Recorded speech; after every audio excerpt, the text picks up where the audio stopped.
we have some? Look at how fresh it was. Oh my god, it's a donation. That's a pizza, dude. Yeah. We're donating. It's only $1 for United Wait, Way. like, I get the the whole, pizza. No, I get, you have money? Money. Wait, so $1 for like the pizza? $1 a slice. Just for one. Oh, sweet, let's get it. I have like $1 on me, dude. Yeah. Just Oh my do it. gosh. Like, I'm totally like, You wait. guys are so Just awesome. like, wait. Yes, you thank can give you. it to her. So I get like the entire pizza? No. Oh, All right. There you go. thank you. Oh, you guys So are sweet. Yes. The dollar he just gave me and all the other money we earn is benefiting the United Way, an organization that creates opportunities for better lives for people in our community. Today we're going to tell you about our fundraiser for United Way and all of the steps and actions that we took to complete it. We would like to talk to you about how we formed our group, how we selected our event, the planning of the event, and the event itself. We would also like to tell you about the outcomes, both financially and personally. We realized in order for this to work, we were going to have a good group dynamic. So before we could even think about the sign or the drunk people walking in, we had to form a group. And for that group forming process, we looked for a couple different things in our group members. The first thing was that we obviously wanted to look for people that have the same values and same attitudes as we do. You want to work with similar people to yourself so you can get along better. The other thing was we also tried to look for very energetic people with a lot of energy and a lot of positive attitude, so that really helped us too. I felt we accomplished that quite a bit. The third thing is that we also wanted to find a big group diversity and bring people in from different backgrounds. So we have people from Wisconsin, Minnesota, Montana, and even somebody from different countries, so that worked really in our favor. Now once we found our group, and we had everybody in that group, we had to set up certain rules. And we want to share the most important ones with you today. Now the first one that I felt was really important was that everybody needed to participate. We said no idea was a bad idea, especially in the first kind of steps of the group, and we had to come up with the event idea. We said that everybody can say whatever, no idea is bad, don't be shy, just try to be part of the group and contribute to the group process. Now the other one was that, especially me being the only guy in here, I did not want any gender discrimination. So being the only guy, I said that really needs to be in the rules. I did not want to be discriminated against, but that worked out really well, and didn't happen at all. That went really well for us. Now once we had our rules, we also set up certain roles for us. Now those kind of changed during the semester and kind of evolved, but we came up with basically a name and a title for every single one of us. So Emily, as you just saw, with the money, so she became a chief financial officer because she really handles money really well and was always in charge of money and always made sure we had everything with us. Now Haley is always very creative, not just with the event ideas, but also with the sign making process. And she put a lot of effort and creative energy into making this right here. So she became a creative advisor. Now Heidi, as you all know, is always very positive, always full of energy, so she became our positive energy committee chairperson, which always brought a lot of positive attitude towards the group. Now Lorraine is always very organized, very, very organized. That went really good for us, so she became our organizational professional. And I myself always took notes wherever we went, I always wrote everything down, so I became the note-taking expert. Now once we had our roles, we also wanted to set something up that helped us to communicate. So what we did is we set up a Facebook group that helped us with the information exchange. Now on that Facebook group, we basically invited all the group members, and then as you all know, you can just post whatever on there. So we put things as meeting dates or times that we were trying to meet, but we didn't have room for it, trying to organize that kind of stuff. So as you can see, Heidi had a question she put on there, so we answered it right away. Then I put on there when we're going to meet and where we're going to meet. But that's changed, so Haley put on there where the meeting is going to be taking place instead. So those things were all on that Facebook page, and that really helped us to communicate and really exchange information very rapidly and very well. So once we finally figured out our group, all we had to do was brainstorm ideas. So we figured out days that we would meet. All the blue days are the days that we met and we talked about our plans for when we would have the event and everything. The first green date is when we actually did our event. And the second green date is today, which is our group speech. We had many options that didn't work or that we thought of that we just decided that wouldn't work, such as a bracelet sale. But we all figured that since we're so busy with other classes, we wouldn't have enough time to make enough bracelets in order for it to be successful. We thought about shoveling snow. But the weather just didn't cooperate in our favor this year. A totally different idea was donkey basketball. Which we all thought would have been really fun, but in order for that to work, too many things would have had to go right, and it just would have been too long of a process. And a hot chocolate sale. We were going to sell hot chocolate at the Frozen River Film Festival, but they already had a vendor, so that wouldn't work either. So we chose to sell Little Caesars Pizza. As you all know, Little Caesars Pizza is just $5, so it was really cheap for us, and it's really convenient because it's right down the road. College kids love pizza. Like, no one's going to say no to a slice of pizza. And we noticed that drunk people really like to donate. Like, when people are drunk, they tend to get a little nicer. And downtown was also very effective because there were so many people there for Club Nona and for just like going around to the bars. Overall, the experience was it was like really good group bonding, and our idea went extremely well. When we finally figured out our idea, the next step was to figure out and plan the event. So planning our pizza sale, there was two things we needed to do. We needed to plan a date and time and location of the event, and we needed to plan all the other things leading up to the night of the event. So figuring out a date and time was pretty easy since all of us stayed here for most of the weekends. So we planned a night, February 25th. Lorraine had to work that night till 10, but we actually thought that would work out perfect since people usually don't go out till 10 anyways. We also had to choose a place. We chose Mugby Junction because it was kind of a center location for everyone, and it's right across the street from Prentice Lucas. The other things, organizational aspects we had to take care of before the event. One was we needed to make a sign, so on one of our group days, we made the sign, as you can see there, and we all contributed in a little way to make it. We also needed to figure out who would get the shirts for the night of the event. Nick volunteered to get those since he was on West Campus. We also needed to get extra money in case people needed change. I had extra ones, so I said I could provide that. We also needed transportation. Lorraine has a car, so she was willing to provide that to bring us downtown. And also she provided her apartment downtown so we could have a break during the halftime. And we also needed to figure out who would get the pizza. So after Lorraine was done with work, she decided that she could get the pizza on her way to Mugby Junction. Like Heidi said, the next thing to do was to get the pizza and then start the event.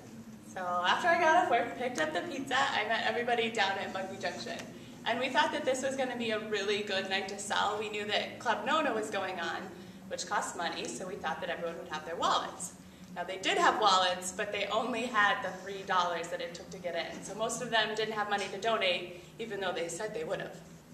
So people were a little unsupportive, we were feeling a little discouraged, and so we headed into the smog for a coffee break. But we didn't even make it to the smog. Lo and behold, we walked down the stairs to the video game club. So they were curious. As you could see, we were a bit of a spectacle with our mittens and our giant sign. So they started asking what was going on. And then one person buys a slice of pizza, and then all of a sudden they're all interested. Everybody wanted pizza. I even went to go get more pizza. Some people just wanted to donate. Some bought a slice for a friend. So we were excited now. We were motivated, and we headed back outside. As soon as we got on the street, now the people in the cars were already being really rude to us. But at this point, it was a little later in the night, and so a shirtless guy was out the side of his window, and he chucked a giant cup of ice at all of us. We all decided people were just donating in their own way, whether. And so we decided that campus had turned into a ghost town. So downtown it was. We thought that there'd be more potential downtown, besides the people that were going to Club Nona that only had $3 with them. We thought that there'd be more a higher concentration of people around the bars and walking to and from the bars. So we hopped in Lorraine's car and she drove us there. While we were there, we realized that when we said the profits were going to United Way, when we said in the beginning of our proposal, rather than at the end, people were more willing to buy the pizza. People donated $2, $5, and even $10 for one slice of pizza. All right, next we're going to show you some pictures of what happened that night.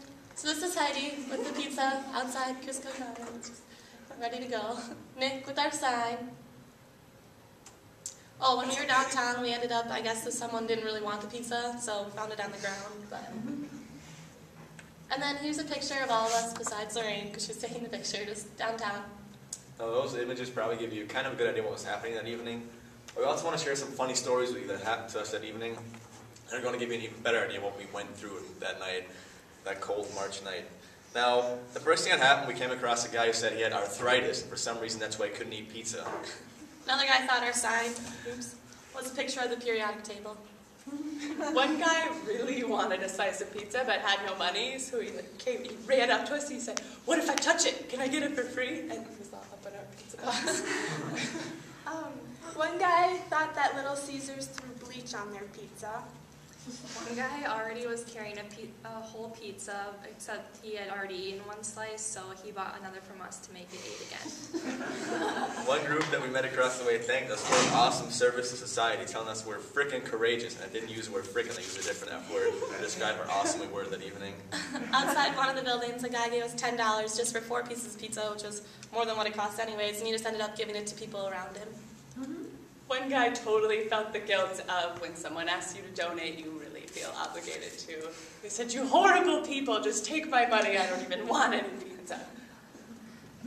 Oh, and another man didn't even want any pizza because he thought we roofied it. Another guy said that the United Way was against his religion. And then, last but not least, we came across a really heartwarming story. We had 2 friends. We only had 1 slice left. And we came across 2 friends walking along. They were kind of drunk at that point. And one of them really wanted pizza, but he was out of money. So his friend stepped up to the plate, gave his friend $1 so that he could have the last slice of pizza, and it really ended the night on a really good note for us. That's true. The night was really successful. We ended up going home with a bag full of money and then a whole bunch of funny stories to tell. So just how full was this bag of money? So we started off with our $25. So as you all know, Little Caesars Hot and Ready are $5, so we figured that we could buy 5 pizzas. And if we were able to sell each slice of pizza for $1, we would make back that $5, and then as you can see, we'd make that additional $3 for every pizza. So with 5 pizzas later, at making $3 per pizza, we expected to make $15. But at the end of the night, we had made a grand total of $43.72. And then adding in the $25 that we were given at the beginning, we made a generous donation to United Way of $68.72. Okay, now we're going to talk about what worked and what didn't work for us. Going downtown was we got way more people to buy money than on campus because there was hardly anyone on campus. Saying that we were giving the money to the United Way was very helpful because people were way more willing to buy pizza from us. And we also had a positive attitude, which made other people have a positive attitude, and they were way more willing to donate. Heidi kept the pizza extremely warm, the whole night. I don't know how she did it, but she would just close it right after someone bought it, and it was just amazing. And since a lot of people didn't have any cash, next time we'll probably have to use a credit card reader. There were some things we could have done differently. We thought that if we fundraised for more nights or just longer that night, we could have raised even more money. And we thought that we could have considered the weather more when planning our event. We thought that either checking the local listings for the weather for that night or doing it later in the semester so we wouldn't have to deal with the extreme cold. Now, there are also a couple of things that we learned that relate to group work in general and that we want to take away from this class and apply it to further classes in the next couple of years. One of them being that communication is key. If you want to be successful as a group, you need to communicate. That's the #1 thing you got to do. That's why we really thought the Facebook thing was really helpful for us, and it helped our communication exchange very well. The other thing is, very unique to group work, you needed to be able to depend and trust on other people. If you can't do that, the group is not going to work and not going to be effective as a group in general. And the third thing, which really was the main factor for us, I feel, was always have a positive attitude. If you don't do that and don't have that, if you're not positive, if you don't have the positive energy, you're not going to work as a group. And that's what we really felt was awesome. We encouraged each other, especially during that cold night in March where we were really freezing. And maintaining a positive and joyful attitude really helped us out. So all the things that Nick just listed, plus all our good organization starting early, are what the steps that led to our success. So starting early, it really did seem excessive, a whole semester to do one project. But then we realized just how much work was going to have to go into this. We started off as strangers, so we had to form a group, and then the whole process of finding an event, planning the event, and then actually going out and fundraising for United Way early enough to still have time to put together our entire speech. We didn't even know each other at the beginning, but now this project not only made a generous contribution to United Way, but we also got to know each other a lot better. So although it was required for class, we all agree that we would have done it any day. Helping United Way made our day.